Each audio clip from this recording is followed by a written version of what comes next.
আমার একটা চুল ছুঁয়ে দেখা ক্ষমতা থাকলে সন্দেশখালীতে আমার একটা চুল ছুঁয়ে দেখা ক্ষমতা থাকলে সন্দেশখালীতে দাঁত নিয়ে তো কেউ জন্মায়নি, দাঁত থাকারও দরকার নেই, দাঁতগুলো ভেঙে যাবে।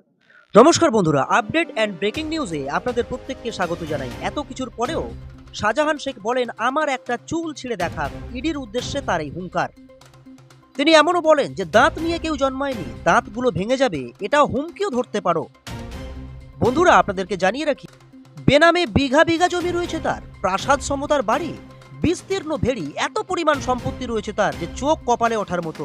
এবং তার সম্পর্কে অভিযোগ রয়েছে ৩ জন বিজেপি কর্মীকে খুনের অভিযোগ রয়েছে তার বিরুদ্ধে। তবুও শাহজাহানের কেস কেউ স্পর্শ করতে পারেনি, এতটা প্রভাবশালী তিনি।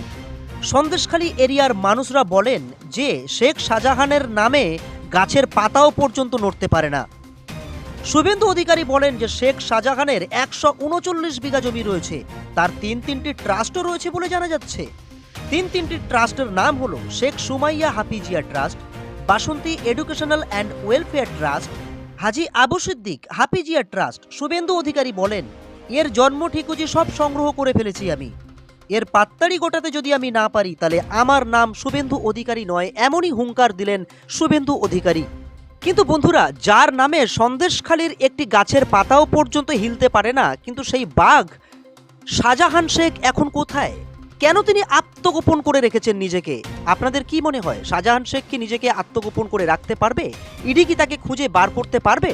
পরবর্তী আপডেট শোনার জন্য অবশ্যই আপনারা আপডেট অ্যান্ড ব্রেকিং নিউজে চোখ রাখুন। ধন্যবাদ।